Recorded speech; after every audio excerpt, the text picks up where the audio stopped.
नमस्कार, एपीएन में आपका स्वागत है। मैं हूं आपके साथ विनय राय। आज बात करेंगे सरकार के कामकाज को लेकर के, क्योंकि सरकार है इस समय सोच में पड़ी है कि जिस तरह की चुनौतियां उसके सामने हैं उसको किस तरीके से पूरा किया जाए। क्योंकि जनता ने जिस तरीके से प्रचंड बहुमत दिया है योगी सरकार को, अब योगी के सामने सबसे बड़ी चुनौती है उन पैमानों पर खरा उतरने की जो उन्होंने जनता के बीच में वादे किए हैं। आज लोकसभा में अपने अंतिम भाषण के दौरान महंत योगीनाथ ने साफ तौर पे जाहिर करने की कोशिश की कि जो भी जनता का जनादेश मिला है उसके उम्मीदों पर वो खरा उतरने की कोशिश करेंगे। और खास तौर से जब बीच में टोका टोकी के दौरान एक सवाल उठा कि आखिरकार अब बूचड़खानों का क्या होगा, उस पर उन्होंने साफ तौर पर स्पष्ट संकेत देने की कोशिश की कि बहुत कुछ उत्तर प्रदेश में बंद होने वाला है।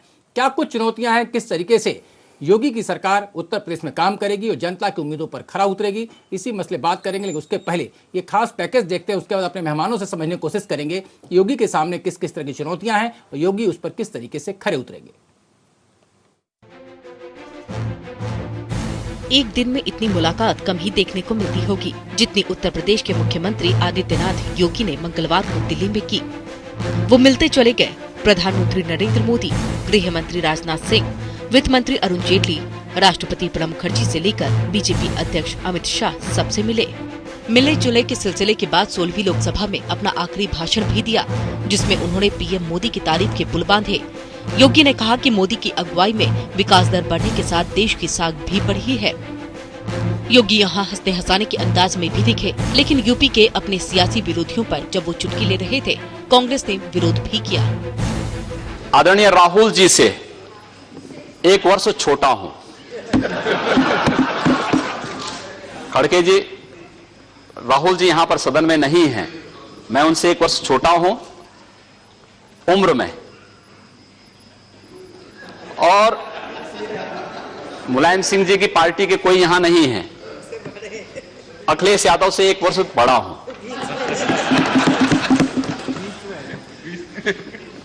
एक जो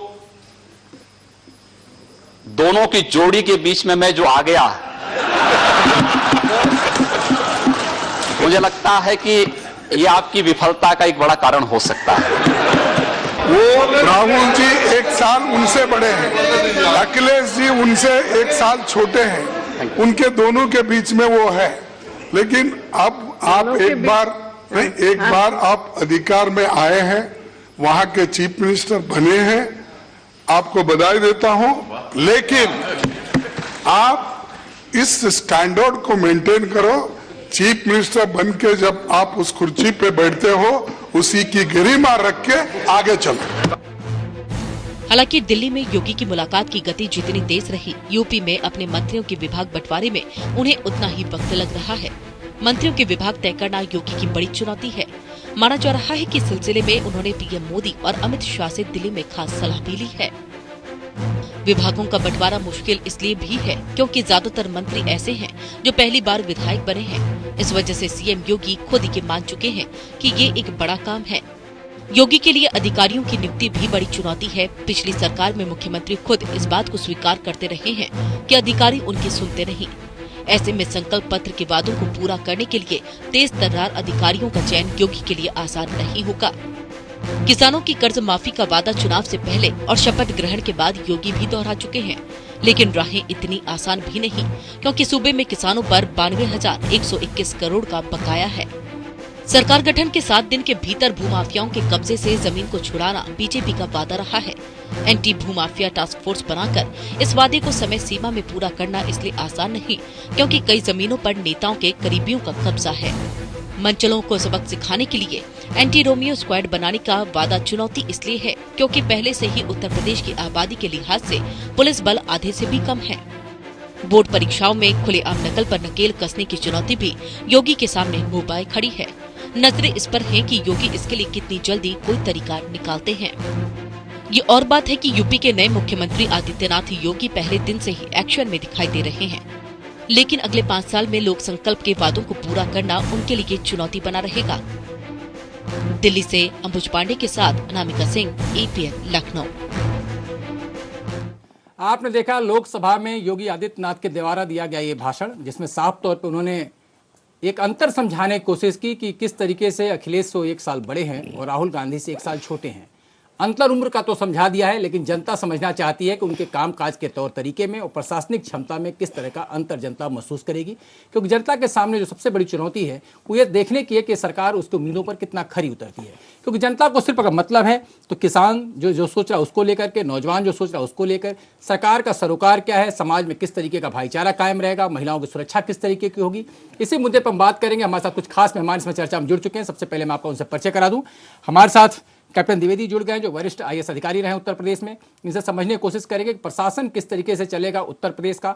साथ ही हमारे साथ प्रदेश मंत्री हैं माध्यमिक शिक्षक संघ के मिश्रा जी, उनके साथ समझने की कोशिश करेंगे कि RP मिश्रा जी बताएं कि आखिरकार जो नकल का सबसे बड़ा इस समय माहौल बना हुआ उत्तर प्रदेश के अंदर, और खुद नरेंद्र मोदी ने साफ किया था कि अब मेरिट एग्जाम पर नौकरियां मिलेंगी, अब एग्जामिनेशन नहीं होगा, वाइवा नहीं होगा। तो ऐसे में अगर नकल से लड़के पास करेंगे तो जो लड़के मेधावी हैं, जो नकल नहीं करते, उनके भविष्य का क्या होगा। कांग्रेस नेता शाहजाद पुनावाला साहब हमारे साथ जुड़े हुए हैं, उनसे समझने की कोशिश करेंगे कि पारदर्शिता के साथ साथ जो मैनिफेस्टो में खुद योगी आदित्यनाथ ने जो वादे किए हैं उसको किस तरीके से सरकार पूरा करेगी। साथ ही भाटी साहब मौजूद हैं जो सपा के नेता हैं, उनसे समझेंगे कि जो उनकी सरकार अपना कामकाज छोड़ के गई है, जिसको लेकर बार बार सवाल खड़े हुए, तो राजकुमार भाटी साहब बताएंगे कि उनका काम अच्छा था या उनके कामों पर किस तरह की सरकार चलेगी। और दिल्ली से जयदुर्गा पाल जो उत्तर प्रदेश के सांसद हैं, उनसे समझने की कोशिश करेंगे कि चुनौतियां कितनी उनकी सरकार के सामने, क्योंकि माथे पे बल अभी से पड़ने लगा है कि कौन चीफ सेक्रेटरी होगा, कौन DGP होगा, कौन प्रमुख सचिव मुख्यमंत्री होगा। और एक तो जुमला अभी हालिया शुरू हुआ है कि नजर लागी रजा तोरे बंगले पर, क्योंकि हर आदमी को, हर मंत्री को कम से कम वो बंगला चाहिए जो आकर्षक है, आलीशान है। सबसे पहले जगदम्बिका पाल साहब आपसे, क्या होगा उत्तर प्रदेश का? तमाम वो अधिकारी जो पिछली सरकार में परिक्रमा करते थे मलाईदार कुर्सियों के लिए, इस बार भी आपके मुख्यमंत्री की परिक्रमा करते नजर आ रहे हैं। देखिए, अभी विनय जी, मुख्यमंत्री ने 2 दिन पहले ओथ ली है, और जिस तरह से मुझे लगता है कि उनके रोड मैप के बारे में, या इस सरकार के सामने जो चुनौतियों की बात आप कर रहे हैं, या इस सरकार ने जो अपने संकल्प पत्र में जो वायदे जनता के साथ किए हैं, या जो आप लोगों की अपेक्षाएं हैं, ये बातें बिल्कुल वाजिब है, बिल्कुल उचित है। लेकिन क्या आज तक की परंपरा नहीं है कि कोई भी अगर मुख्यमंत्री बना है तो उसे कम से कम 6 महीने का वक्त दें, तब वो अपने घोषणा पत्र पे, संकल्प पत्रों पे, अब उस वायदों की कसौटी पे पूरा उतर सकता हो। आप ये देखिए कि अगर उन्होंने ओथ ली, ओथ के बाद जिस तरह से वो मिशन मोड में काम कर रहे हैं, कम से कम वो एक मैसेज उन्होंने साफ दिया कि आज आप भी उत्तर प्रदेश में हैं, आप जानते हैं कि उत्तर प्रदेश में कितने वर्षों से IAS ऑफिसर ने अपनी संपत्तियों का ब्यौरा नहीं दिया। उन्होंने 15 दिन का वक्त दिया कि सबसे पहले अपने मंत्रियों को, सहयोगियों को कहा कि 15 दिन के अंदर अपने संपत्ति का ब्यौरा देना होगा। फिर उसके बाद उन्होंने जो वरिष्ठ वरीय अधिकारी हैं, थोड़ा संशोधन करना चाहूंगा जनता के बीच में भी चाहूंगा मैं थोड़ा, अगर आप बेहतर समझा सकेंगे तो ज्यादा बेहतर होगा कि जो भी चुनाव मैदान में उतरता है, चाहे वो लोकसभा का प्रत्याशी हो या विधानसभा का प्रत्याशी हो, वो पूरे अपने आय व्यय का विवरण देता है कि उसकी कितनी प्रॉपर्टी है, चल संपत्ति कितनी है, अचल संपत्ति कितनी है, तो उसका कॉलम बना हुआ है। उसी तरीके से जो ब्यूरोक्रेट्स होते हैं उनको भी हर साल में अपना एक लेखा जोखा गवर्नमेंट ऑफ इंडिया को सबमिट करना होता है। तो इसमें कुछ नया क्या है? अगर कुछ लोग ढीला ढिलाई करते थे, नहीं करते थे, तो वो तो आखिर रिटर्न भरते होंगे, उसमें सारा ब्यौरा देते होंगे, वो आपके सामने रख देंगे। इसमें नया क्या है? आखिर इलेक्शन कमीशन को तो उन्होंने सबमिट किया ही है ना। इसमें नया ये है कि आपने देखा होगा पिछली सरकारों में, जिसकी एक वर्ष में अगर कहीं 2 करोड़ उन्होंने इनकम टैक्स भरा था, तो आपने देखा होगा ऐसे ऐसे खनन मंत्री हो गए जिनकी 88 करोड़ 2 साल में हो गई।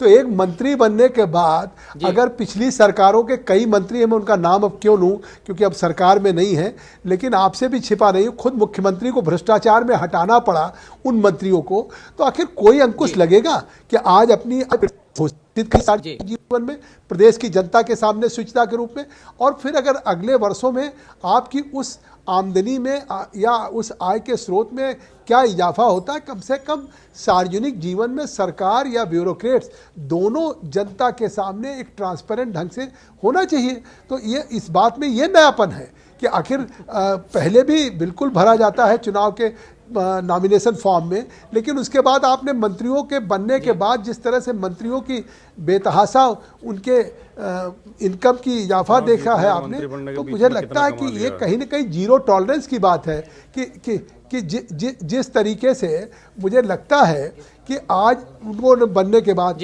आपको याद होगा विनय जी, आप पूर्वांचल से ताल्लुक रखते हैं, क्या 10 साल पहले 15 साल पहले गोरखपुर केवल माफियाओं से नहीं माना जाता था? गोरखपुर शहर में गोलघर में जिस तरह से दुकानदारों से टैक्स लिया जाता था, जिस तरह से वहां पे जमीनों का कब्जा हो रहा था, उसके खिलाफ एक सदस्य अगर योगी आदित्यनाथ जी ने संघर्ष किया है तो वो आज मुख्यमंत्री बन गए हैं।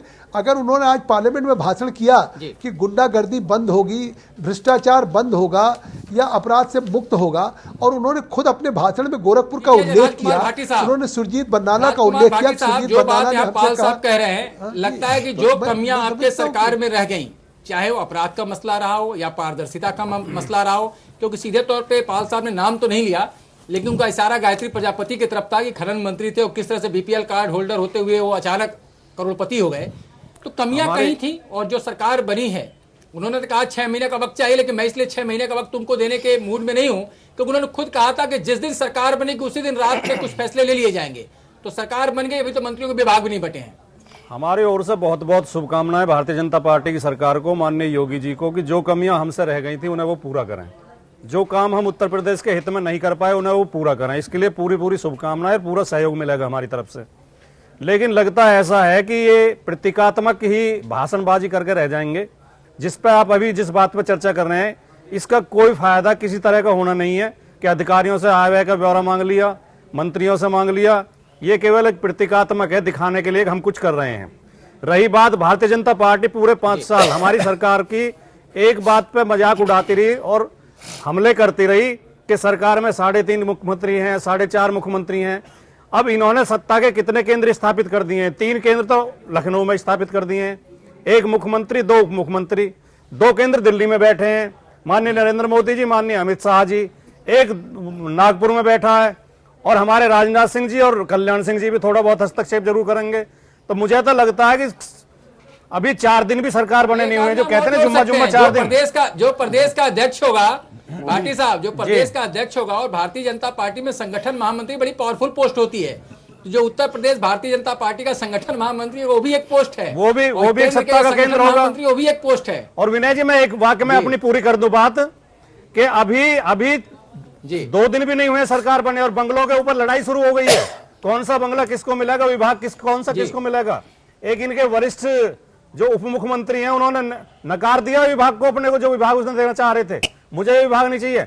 जब शुरू के दिन ये हालत है, इनके लड़ाई झगड़े सड़क पे आ गए हैं, तो आगे इनसे क्या उम्मीद की जाए। लेकिन मैं ये चाहूंगा, दिल से चाहूंगा उत्तर प्रदेश के हित में, कि इनके लड़ाई झगड़े शांत हों और ये अच्छा काम उत्तर प्रदेश के लिए करें। जी सजाद पूनावाला साहब जी, क्योंकि केंद्र की सरकार की कमियों के चलते मोदी का आगमन हो गया और अखिलेश की सरकार की कमियों के चलते योगी का आगमन हो गया।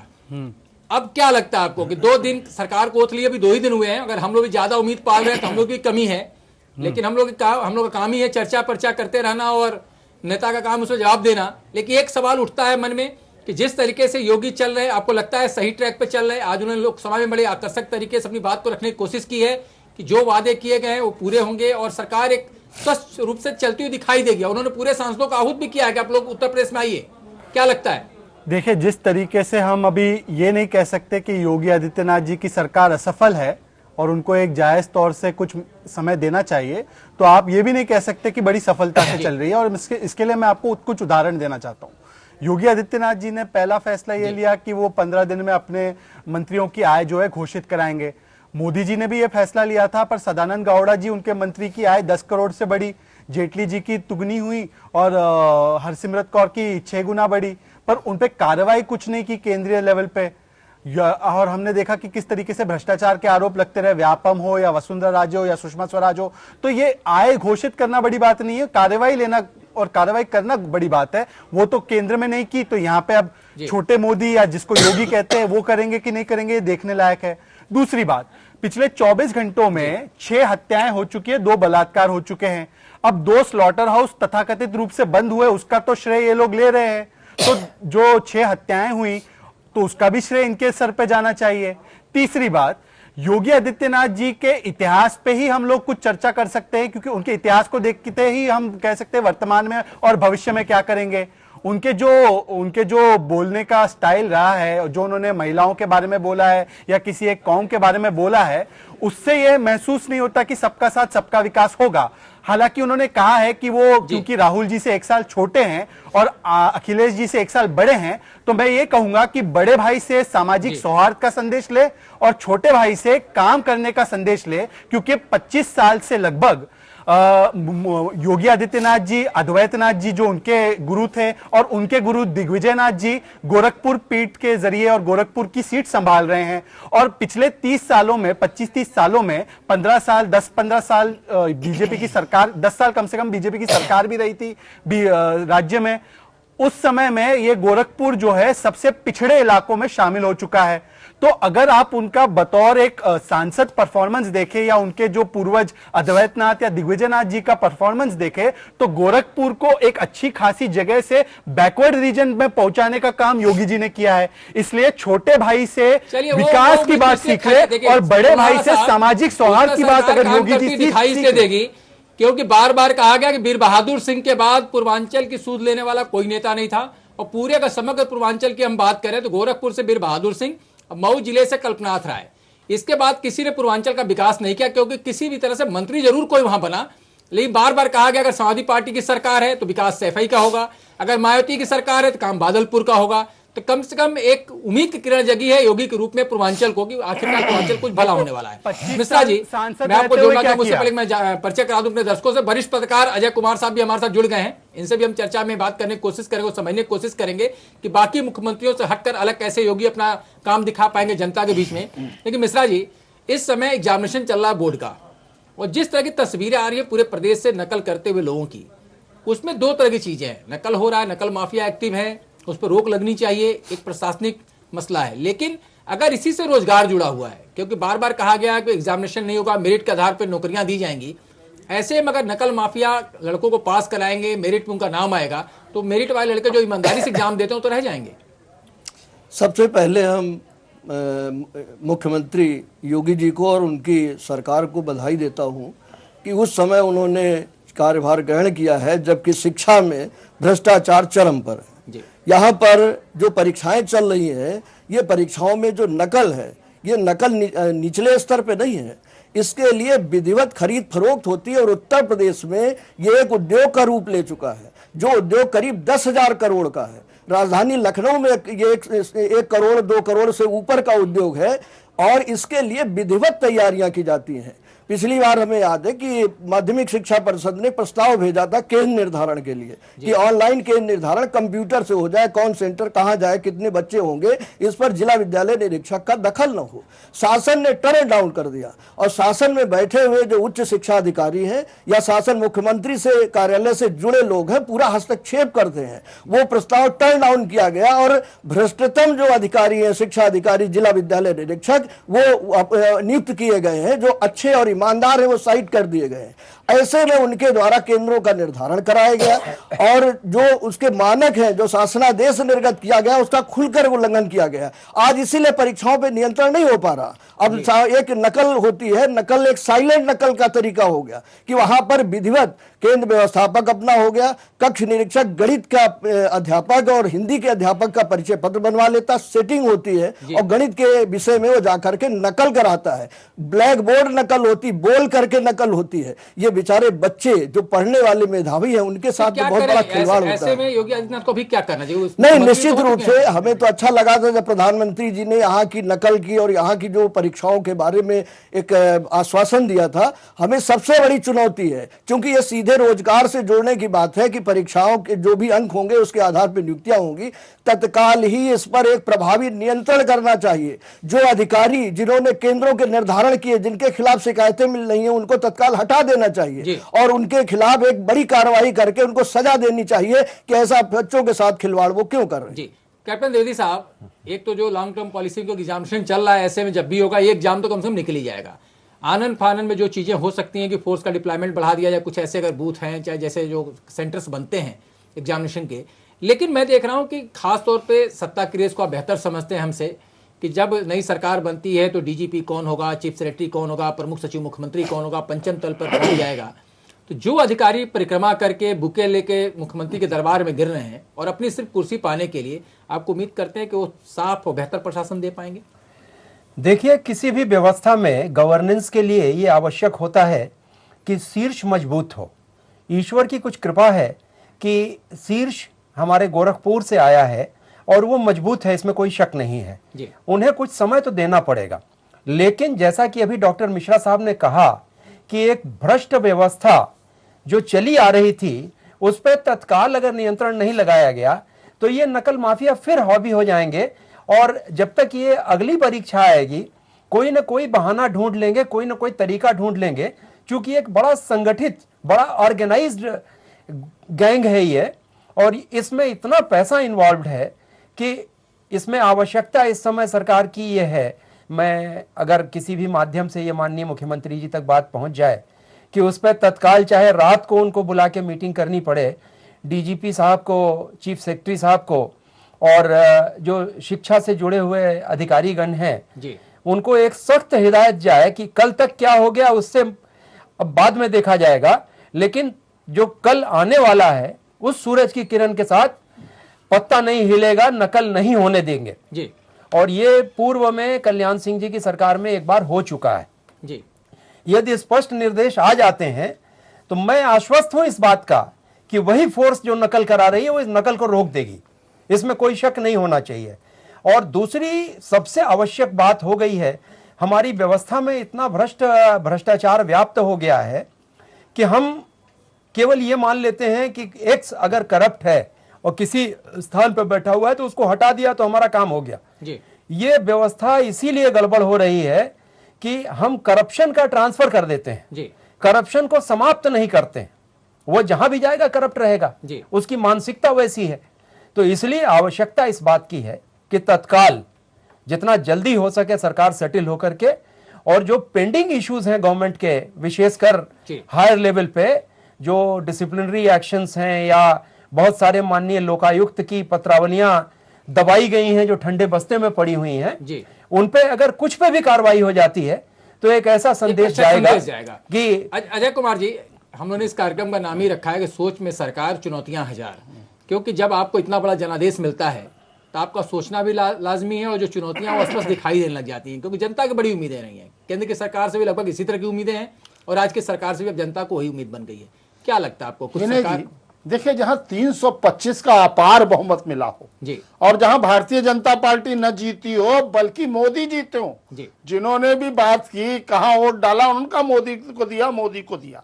देखिए, बहुत बड़ी चुनौती है। सबसे बड़ी चुनौती तो यह है कि ये बेलगाम नौकरशाही को नियंत्रण में करने की। मुझे याद है कल्याण सिंह जब मुख्यमंत्री थे तो ये कहा करते थे कि उत्तर प्रदेश की नौकरशाही उस बेलगाम घोड़े की तरह है जिस पर अगर बैठने वाले की लगाम इधर उधर हुई तो वो सवार को ही पटक देती। ये स्थिति है। आप देखिए पिछले शासन में क्या हुआ, 2 साल की सजा पाया व्यक्ति अगर नियुक्ति सचिव बना बैठा रहा तो मैसेज क्या जाएगा? देखिए, एक मैसेज जाना चाहिए। योगी के आने से एक मैसेज गया, लोगों में ये मैसेज तो गया है कि हाँ भाई कठोर है, दृढ़ निश्चयी है, दृढ़ प्रतिज्ञ है और ईमानदार है। सबसे बड़ी चीज जो है ईमानदार। और आपने देखा भी किस तरह से वो उनका कमरा रखा गया, किस तरह वो तखत रखा गया है। तो वो आडंबर और दिखावे को जो लोग गोरखपुर में रहे हैं, हम लोग भी मिलते हैं, उनका बड़ा 3 बजे सुबह उठ करके 4 बजे घंटी बजा देना। तो मुझे लगता है, अभी एक विवाह समारोह में मैं था, एक आईएएस ऑफिसर की बेटी की शादी थी, तमाम आईएएस वहां मिले, और जब उनको पता चला कि ये 4 ही बजे घंटी बजा देते हैं तो फिर लोगों के कहा कि भाई हम कैसे काम कर पाएंगे, क्या है, सुबह उठने की आदत डालनी पड़ेगी।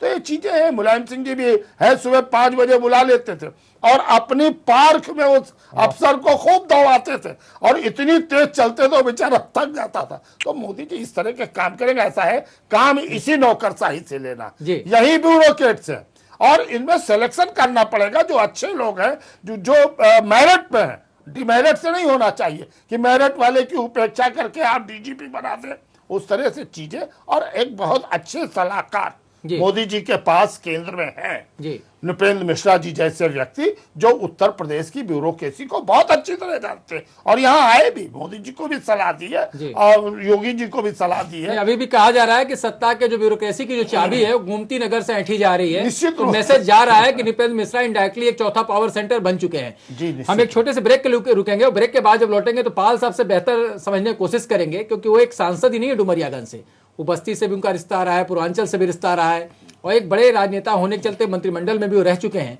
तो सरकार कैसे काम करेगी, उनकी पार्टी कैसे आगे बढ़ेगी, क्योंकि सांसद के तौर पर उनको सुझाव भी देना पड़ सकता है योगी जी को, और पूर्वांचल के चलते पूर्वांचल के विकास एक प्राथमिकता जरूर होगी। क्या कुछ करेगी इनकी सरकार, कैसे ब्यूरोक्रेसी पर नियंत्रण करेगी और कैसे लोगों से अलग हटके दिखाई देगी, इसको समझने की कोशिश करेंगे एक छोटे से ब्रेक के बाद।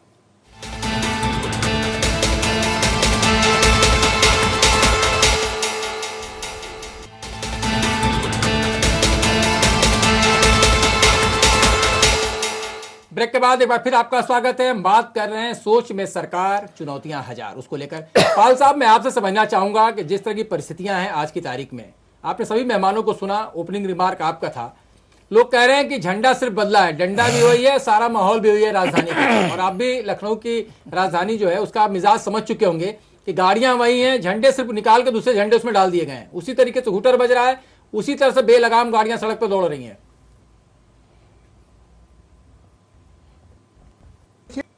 ऐसा है कि अजय जी एक बात कह रहे थे कि जो यहाँ की ब्यूरोक्रेसी है, कल्याण सिंह का उल्लेख किया, बेलगाम है। इसी ब्यूरोक्रेसी में बहुत अच्छे लोग हैं। नृपेंद्र मिश्रा जी का नाम लिया, नृपेंद्र मिश्रा जी यहाँ बहुत महत्वपूर्ण पदों पर रहे हैं। तो क्या नृपेंद्र मिश्रा की आज भी इमेज और इंटीग्रिटी है? तो उन्हीं अधिकारियों से काम लेना है। निश्चित तौर से अगर एक अच्छा अधिकारी अधिकारियों का चयन करेगा तो मुझे लगता है कि अच्छे अधिकारी आएंगे।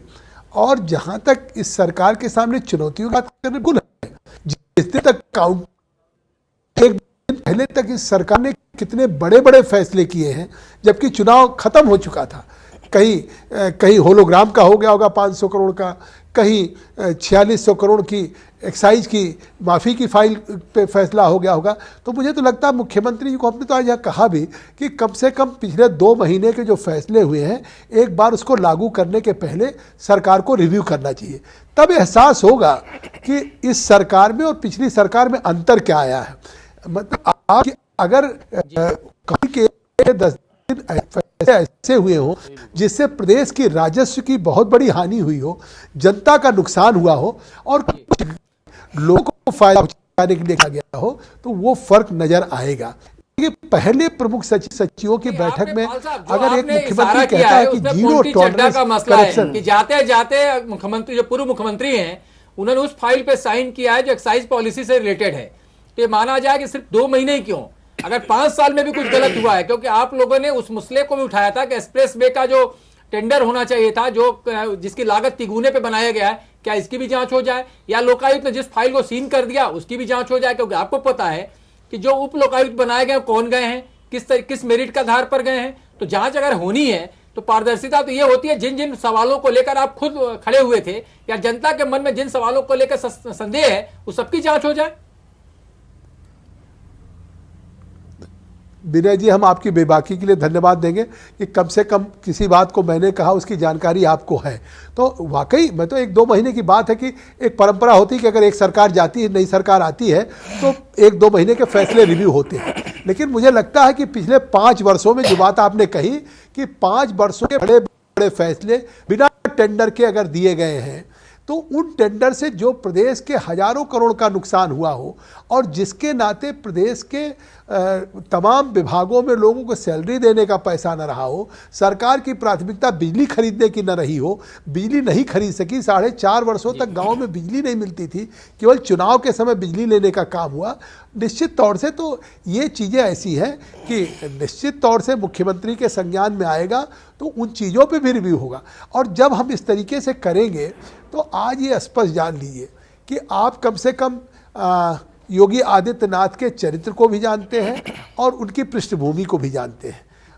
मैं समझता हूं कि शायद नरेंद्र मोदी जी भी जब आए थे तो लोगों को प्रधानमंत्री के रूप में एक लगता था, तमाम सवाल पहले दिन से खड़े हो रहे थे।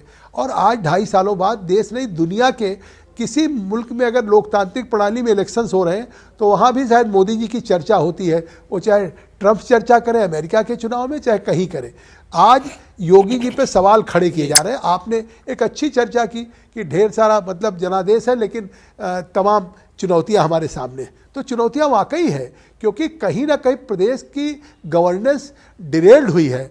आज आपको लगता है कि लोग हाशिए पे, अभी हमारे जो शिक्षा से जुड़े हुए एक संगठन के पदाधिकारी हैं, महामंत्री हैं, आखिर जिले DIOs और BSA पे ठेके पे उठते थे, और DIOs और BSA की तैनाती के लिए वो पैसा चल रहा था पिछले वर्षों में, जो शायद एक्सियन और किसी बड़े से बड़े दूसरे विभाग एक्साइज के उनसे ज़्यादा। तो अब अगर शिक्षा जैसी चीज़ जो जीवन की एक नई जनरेशन को तैयार कर रहा हो, पीढ़ी को तैयार कर रहा, अगर उसकी शुचिता और पवित्रता पे जिस तरह से खिलवाड़ किया गया, तो आखिर बात बिल्कुल सही है कि अगर नकल से अधिक नंबर पा जाएंगे और एक बार इंटरव्यू ना हो तो फिर मेरिट का हक मारा जाएगा। तो चुनौतियां तो बहुत हैं, और चुनौतियां केवल एक क्षेत्र में नहीं है। आज WHO की रिपोर्ट होगी, वर्ल्ड हेल्थ ऑर्गेनाइजेशन की, कि इम्यूनाइजेशन प्रदेश में नहीं हो रहा। किसी को चिंता है?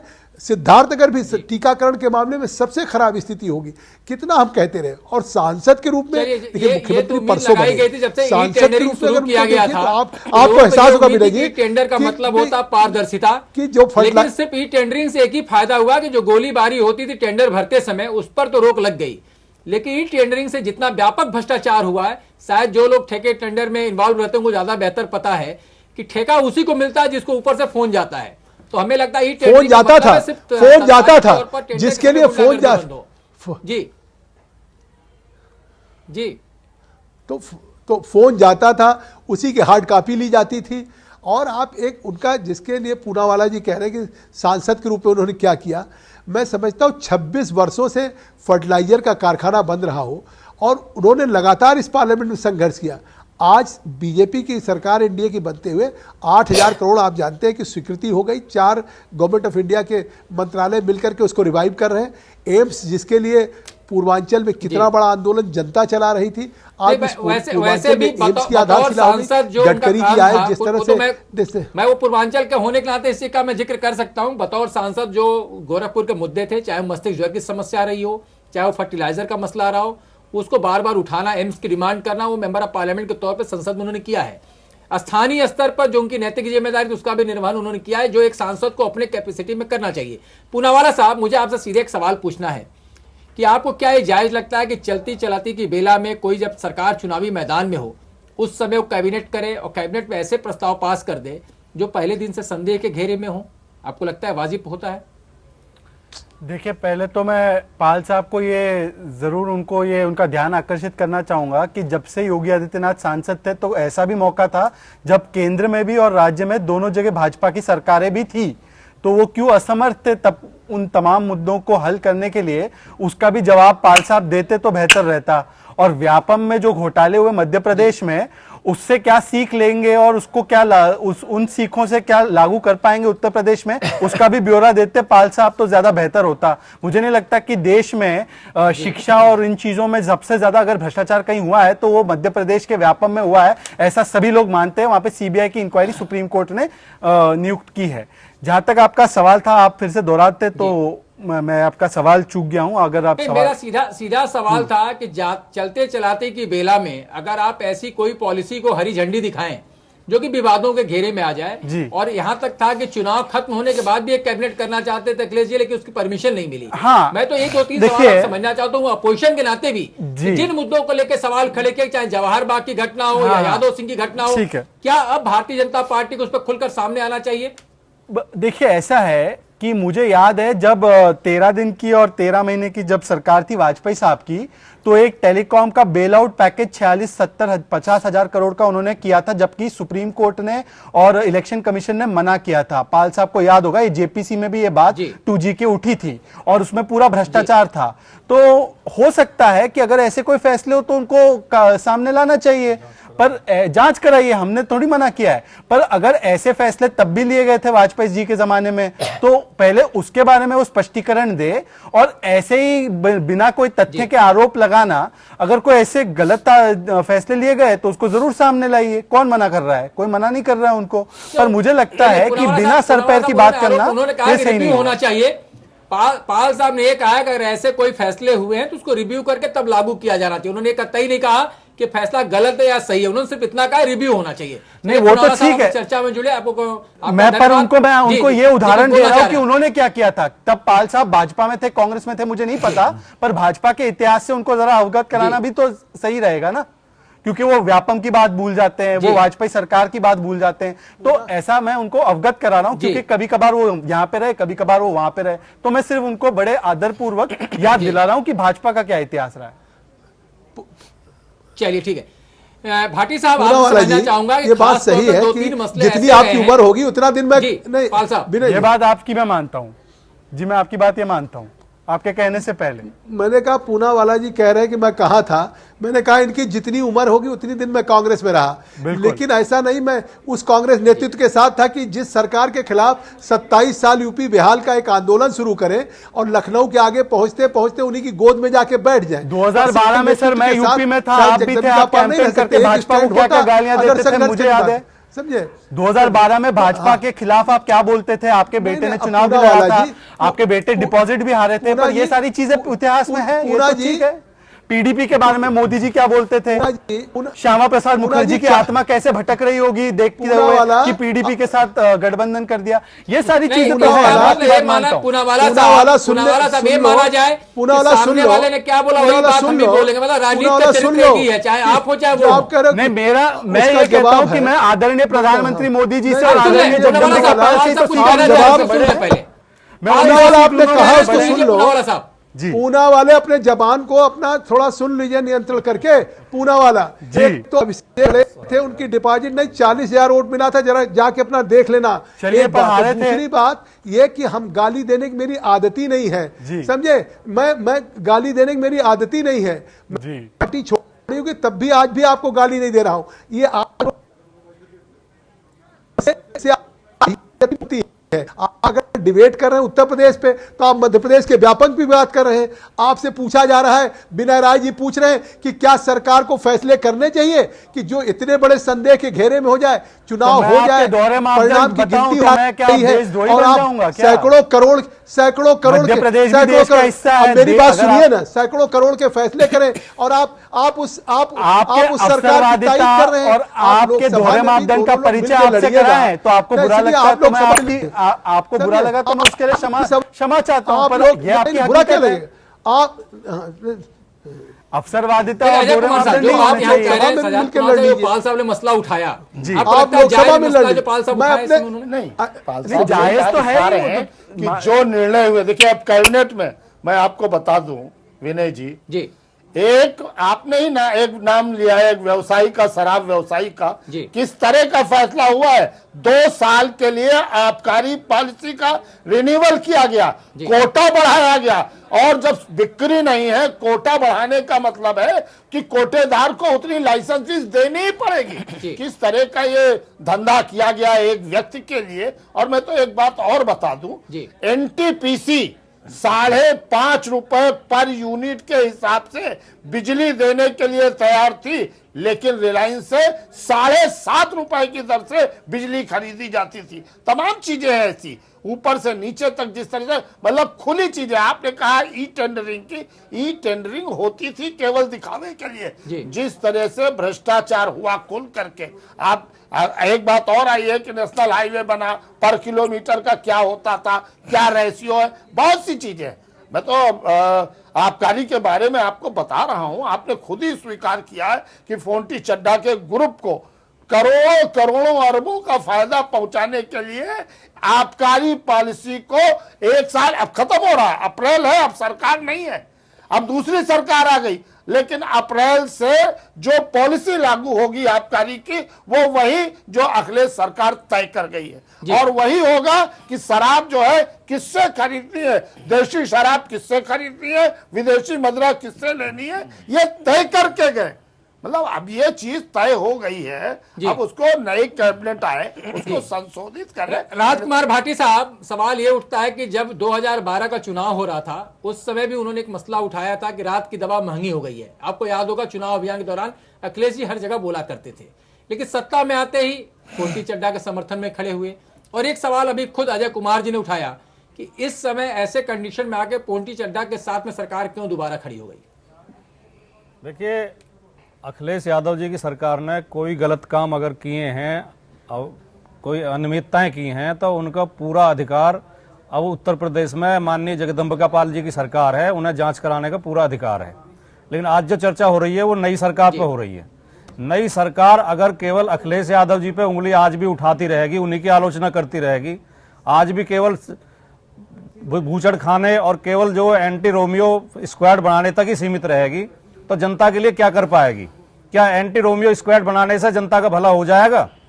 क्या ये जो बूचड़ खाने बंद करने से जनता का पत्र में रहा है भाटी साहब? जी भाटी साहब, ये तो उनके संकल्प पत्र में लिखा हुआ है कोई एंटी रोमियो स्क्वाड बनाएंगे। तो किसानों का कर्ज माफ जनता के हुआ बीच में पहले अगर गए इस कैबिनेट के मुद्दे को बाद, लेकर के, किसानों का कर्ज नहीं, माफ ये करने के मुद्दा बाद उठाए कि इसके साथ साथ किसानों का मर्ज जो पहली रात में क्यों नहीं देखिए, हुआ? ये इतने अनुपयोगी खाने बंद हो गए, क्यों नहीं हुआ? ये इतने अनुपयोगी और फालतू के काम हैं कि जब पुलिस को यह अधिकार दे दिया जाएगा कि कहीं लड़का लड़की घूम रहे हैं, उन्हें पकड़ो और थाने में बंद करो, तो कितना अन्याय और कितना अत्याचार इस उत्तर प्रदेश में बढ़ जाएगा, ये आप समझ सकते हैं। ये पहले भी हुआ था एक बार, बहन भाई आ रहे थे मोटरसाइकिल पर, उनको पकड़ के पुलिस ने बंद कर दिया था। ये इस तरह के मुद्दे उठाना चाहते हैं, ये प्रेम के विरोधी हैं, नफरत की राजनीति करते हैं, इन्हें नफरत फैलाने में बहुत आनंद आता है। प्रेम के ये विरोधी हैं, प्रेम नहीं करने देंगे, प्रेम विवाह नहीं करने देंगे। ये जो है लव जिहाद के खिलाफ आंदोलन चलाएंगे, लव जिहाद बताएंगे, प्रेम को लव जिहाद बताते हैं, तो इससे उत्तर प्रदेश की जनता का कोई भला होने वाला नहीं है। ये वही जो पुरानी भाषा है उसे लेके आ रहे हैं। द्विवेदी साहब, क्या लगता है इस फैसले से अराजकता बढ़ेगी, पुलिस निरंकुश हो जाएगी, जो बात यहाँ भाटी साहब उठा रहे हैं? बहुत हद तक पीछे ये एक बार ट्रायल किया गया था और काफ़ी इसमें दिक्कतें आई थीं। और अगर आप देखेंगे तो जैसा कि अभी माननीय कह रहे थे कि ये पहचान कर पाना बड़ा मुश्किल है कि ये भाई बहन है कि ये प्रेमी जोड़ा है, प्रेमी युगल है। कोई सर्टिफिकेट लेके भाई बहन साथ में नहीं चलते हैं कि ये जिस समय चेकिंग हो, तो इसमें थोड़ा सा ये सब्जेक्ट ऐसा है कि देखना पड़ेगा। और अगर खुली छूट दे दी जाएगी तो निश्चित रूप से ये चीज आउट ऑफ कंट्रोल जाएगी और समाज में इसका बड़ा एडवर्स इफेक्ट पड़ेगा। नियंत्रण करने के लिए बहुत सारी चीजें हैं, जैसे अभी बात हुई कि 2 दिनों के अंदर 6 हत्याएं हो गई और एक आध सेंसेशनल हत्या भी, इलाहाबाद की खबर आप देखे होंगे, पूर्व ब्लॉक प्रमुख की हत्या हुई है मोवाइमा में, जिसकी वजह से वहाँ बड़ा दिक्कत हो रही है। उसके पहले आज ही आपने देखा यहाँ का जो वैश्य हत्याकांड है वो सीबीआई के लिए संदर्भित किया गया है माननीय उच्च न्यायालय द्वारा, और उसमें यह भी कहा गया है कि पुलिस के रोल की भी जांच होनी चाहिए कि एक्चुअली क्या था कि उनकी सुरक्षा हटा ली गई जब ये थ्रेट परसेप्शन था। तो इसमें बहुत दूर तक जाना पड़ेगा, लेकिन उससे ज्यादा ज्वलंत मुद्दे अभी वर्तमान सरकार जो गठित हो रही है उसके पास हैं। जैसा कि आपने स्वयं कहा कि किसानों का मुद्दा सबसे ज्वलंत है। बहुत सारी आत्महत्याएं विशेष रूप से बुंदेलखंड के क्षेत्र में या मध्य उत्तर प्रदेश के क्षेत्र में हुई हैं। किसान परेशान है, मौसम बदल रहा है, बेवकत बारिश हो जा रही है, बेवकत ओले पड़ जा रहे हैं, जिसकी टोटल जीविका कृषि पर आधारित है। हमें उस पर विशेष ध्यान देना होगा। मंडी समितियां देखा अपने लूट का माध्यम बन गईं। आज तक किसानों को उससे कोई भला नहीं हुआ। जो भी अच्छा अधिकारी उस लेवल पे होता है वो डिप्टी डायरेक्टर मंडी बनने के लिए सबसे ज्यादा प्रयास करता है, क्योंकि सुविधाएं बहुत हैं। लेकिन उससे अगर आप सोचें कि 1% भी किसानों का भला हुआ हो तो नहीं हुआ। मिनिमम सपोर्ट प्राइस की बात देख लीजिए, बात की गई, कुछ नहीं हुआ। पिछली सीधे तौर पे ये माना जाए मंडी का जो माल है वो कहीं न कहीं मंडी का जो निदेशक होता है उसके पास आ जाता है, किसानों के पास नहीं जाता। मैं इनडायरेक्टली कह रहा था। बात कही जाए, तमाम ऐसे संकल्प पत्र में बात कही है नई गवर्नमेंट ने सरकार में आने के बाद, उनको भी स्टेप बाय स्टेप ही आगे बढ़ना होगा। आपको क्या लगता है किसान, नौजवान और अपराध, 3 को प्राथमिकता मानकर अगर सरकार आगे बढ़े तो तत्कालिक मैसेज के लिए ज्यादा जरूरी है? निश्चित रूप से ये ऐसे मुद्दे हैं जिन पर सरकार को प्राथमिकता के आधार पर अपना काम करना चाहिए। अभी ये सही है 2 दिन के अंदर तो कुछ नहीं हो सकता, एसेस भी नहीं किया जा सकता, कुछ समय देना चाहिए। लेकिन भ्रष्टाचार, जो नौजवान है इस सरकार में सबसे ज्यादा व्यथित और दुखित नौजवान रहा, क्योंकि यहाँ पर नियुक्तियां एक उद्योग बन गई थी प्रदेश में। 15 लाख 20 लाख रुपए लेकर के नियुक्तियों का, तो जो साधारण गरीब परिवार का जो भी नौजवान होता था उसने तो सोच लिया था बिना पैसा लिए हमें नियुक्ति नहीं मिलेगी। वो निराश और हताश हो चुका था। जो चुनाव परिणाम आए हैं कहीं ना कहीं ये भी सामने रहा है। जो किसान है, किसान भी परेशान रहा, किसान को भी पूरी सहायता नहीं मिल पाई। तो ऐसे मुद्दे हैं जिन मुद्दों को प्राथमिकता के आधार पर हल किया किया जाना चाहिए। जो नियुक्तियों में करोड़ अरबों रुपए का जो भ्रष्टाचार है, जो ये बन चुका है, एक मिथ बन चुका है इस सरकार, जो पिछली सरकार इसके सामने, कि बिना 15-20 लाख रुपए खर्च किए नियुक्तियां नहीं हो सकती। माध्यमिक शिक्षा सेवा चयन बोर्ड, लोक सेवा आयोग, ऐसे ये बोर्ड बने हुए जो नियुक्त करते हैं, उनमें ऐसे लोग अपॉइंट हुए नियुक्त करता जो उसके इंटरव्यू देने की क्वालिफिकेशन नहीं रखते, लाखों रुपए करोड़ों रुपए देकर के अपॉइंट हुए, करोड़ों पैदा किए गए हैं। राजधानी लखनऊ में ये व्यापार कम से कम 200 करोड़ रुपए का यहाँ लखनऊ में हुआ है इस सरकार के कार्यकाल में, 15 लाख 20 लाख रुपए करके। सबसे ज्यादा शिक्षक, एक मुझे आश्चर्य होता है कि शिक्षक अगर अपॉइंट होता है किसी विद्यालय में, वो 30-35 साल रहता है, और यहाँ पर इस सरकार के समय में उदाहरण है हमारे पास, जो ऐसे अनक्वालिफाइड टीचर अपॉइंट हो गए 15 लाख 20 लाख रुपए दे करके, वो चाहे शासन के जो प्रमुख हमारे शिक्षा अधिकारी उनसे रिलेटेड हो या मुख्यमंत्री कार्यालय से, अगर वो बच्चों को पढ़ाएंगे तो 30-35 साल उस बच्चे का भविष्य बेकार हो जाएगा। वो क्या पढ़ाएंगे, क्या करेंगे? नकल करने की जरूरत है। भाटी साहब, आपको क्या लगता है, अब तो सरकार नई बन चुकी है, उसको वक्त भी दिया जाना चाहिए, अभी 2 दिन की ही सरकार है, आप क्या चाहते हैं नई सरकार से? एक फाइनल छोटा रिमार्क मैं चाहूंगा। नहीं, सबसे पहली बात, जिन जिन मुद्दों को लेकर ये हमारी सरकार पर उंगली उठा रहे हैं, उन मुद्दों को हल करें। अगर हमारी सरकार में भ्रष्टाचार था तो ये भ्रष्टाचार को समाप्त करें। अगर हमारी सरकार में अपराध ज्यादा थे तो अपराध कम करके दिखाएं। अगर हमारी सरकार में नियुक्तियों में धांधली थी तो ये धांधली बंद करके दिखाएं। हमने तो 5 साल जो काम किया, बहुत पारदर्शिता के साथ, बहुत ईमानदारी से, हमें अपनी सरकार के कार्य पर गर्व है, जितने विकास कार्य किए सब। लेकिन हम इनके आरोप, जो इन्होंने आरोप लगाए, हम उन्हें सच मान लेते हैं, ये उन्हें दूर करके दिखाएं। सबसे पहली अपेक्षा तो इनसे ये है। और किसान के लिए कुछ करें, नौजवान के लिए कुछ करें, फाइनल रोजगार के लिए करें। भाटी साहब चुनौती दे रहे हैं कि 5 साल में अखिलेश यादव ने जो काम किया, आप उस पर सवाल उठा रहे हैं, लेकिन इनका कहना है कि अगर आपको एक खराब लगते हैं तो आप इसको ठीक करके दिखाइए। नहीं, हमने बिल्कुल उन पे सवाल नहीं उठाया। सवाल आपने उठाया तब हमने कुछ जवाब दिया। आरपी मिश्रा जी खुद सवाल का जवाब दे रहे हैं, कैप्टन द्विवेदी दे रहे हैं, मैंने नहीं उठाया। अब मैं क्यों उनके ऊपर सवाल उठाऊंगा? जनादेश आ चुका है। अब सही बात है कि जिम्मेदारी और चुनौती और जवाबदेही हमारी है, और अब हम उनकी केवल आलोचना करें, ये हमारा बिल्कुल नहीं काम है। और अब जो हमने आज मुख्यमंत्री ने पार्लियामेंट के भी उस पर फ्लोर पे कहा है, उनकी सर्वोच्च प्राथमिकता वो उनकी मंशा को जाहिर करता है, रोड मैप को जाहिर करता है। उन्होंने कहा हमारा प्रदेश भ्रष्टाचार मुक्त होगा, अपराध मुक्त होगा, गुंडागर्दी मुक्त होगी। ये 3 अपेक्षाएं लोगों को बहुत है, क्योंकि जिस तरह की लॉ एंड ऑर्डर की बात है, जिस तरीके की मतलब करप्शन की बात है, उस पर काफ़ी डिस्कशन डिबेट हो गया। तो अब उसको कुछ तो समय देंगे कि कल परसों सरकार बनी, तंत्र वही बैठे हुए हैं, मतलब लोग जो उसमें इन्वॉल्व हैं वही लोग हैं, तो कम से कम उनको परिवर्तन करके एक नया फलसफा बनाने का मौका कम से कम हफ्ता 15 दिन देंगे। अभी तो कोई नियुक्तियां भी नहीं शुरू हुई हैं, तो मुझे लगता है एक बार नियुक्तियां शुरू होंगी तो अपने आप संकेत चला जाएगा कि इस सरकार ने जो बात अपनी मंशा जाहिर की है उसके अनुरूप काम भी करेगी। जी अजय कुमार साहब, एक फाइनल रिमार्क आपका चाहूंगा कि जो परिस्थितियां हैं, खुद भाटी साहब कह रहे हैं कि उन्होंने बेहतर काम किया है, और जिस तरह से काम किया, अगर उतना भी कर दे नई सरकार तो माना जाएगा उसने बेहतर काम किया है, और आप कह रहे हैं कि तमाम सवालों घेरे में रही है सरकार। विनय जी, सोच में सरकार चुनौतियां हजार चुनौतियां हैं, हम हजार चुनौतियों को गिनाएंगे तो बहुत से समय, केवल 2-3 चुनौतियां कर ले। सबसे बड़ी चुनौती है कानून व्यवस्था की। दिखना चाहिए, सड़क पे दिखना चाहिए, ये नहीं तेज हूटर बजाते हुए वही रफ्तार जो पहले थी वही अब भी अगर होगी तो जनता पर जो संदेश जाता। अभी मैं आ रहा था, हूटर बजाते हुए तमाम गाड़ियां जाम लगाई हुई थी, कम से कम ये नहीं, इसका बड़ा बुरा मैसेज जनता पर पड़ता है। और सबसे बड़ी बात है कि मिलनसारता बहुत आवश्यक है।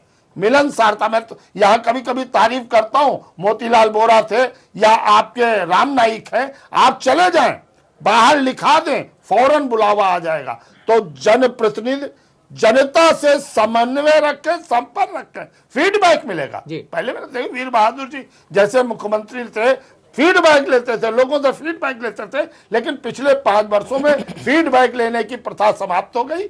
अब कम से कम 1000 चुनौतियां छोड़ के 5-6 चुनौतियां, एक तो नौकरशाही को नियंत्रण में करके अच्छे लोगों से काम लेना, अपने मंत्रियों को इस तरह से ढालना है, ऐसी शिक्षा देनी योगी जी को कि योगी जो हठ योगी और सब योगी, दो तरह के, हठ योगी को सब योगी की तरह भी काम करना होगा। ये बहुत बड़ी चुनौती है। 1000 चुनौतियां तो आती रहेगी, लेकिन 5-7 चुनौतियां सुधार ले। चलिए, इस खास चर्चा में आप सभी शामिल हुए। पाल साहब आपका भी बहुत बहुत धन्यवाद, भाटी साहब आपका भी बहुत बहुत धन्यवाद, मिश्रा जी आपका भी, कैप्टन द्विवेदी आपका भी, अजय कुमार साहब आपका भी बहुत बहुत धन्यवाद इस चर्चा में शामिल होने के लिए। वैसे भी योगी आदित्यनाथ के बारे में कहा जाता है हठ योगी हैं, लेकिन एक भ्रांति और भी है कि कभी कभी वो लठ योगी भी बन जाते हैं। तो जिस तरीके का उनका तेवर है, जिस तरीके का उनका मिजाज है, अगर उस हिसाब से उत्तर प्रदेश की सत्ता नहीं चलेगी तो हठ योगी को लठ योगी होते हुए भी हम लोग देखेंगे इसी उत्तर प्रदेश के अंदर। लेकिन समझना यह है कि जब से वो तेज रफ्तार में दौड़ना शुरू करते हैं, किस तरीके से उत्तर प्रदेश का भला करते हैं, किस तरीके से जनता की उम्मीदों पर खरे उतरते हैं। तो इस चर्चा में हमने समझने की कोशिश की उनकी चुनौतियों के बारे में और आपसे जानने की कोशिश की कि किस तरीके से आपकी चुनौतियों का सरकार समाधान देने वाली है। आज की चर्चा में बस इतना ही, हमें दी इजाजत। अगले एपीएम पे खबरों का सिलसिला लगातार जारी है। धन्यवाद।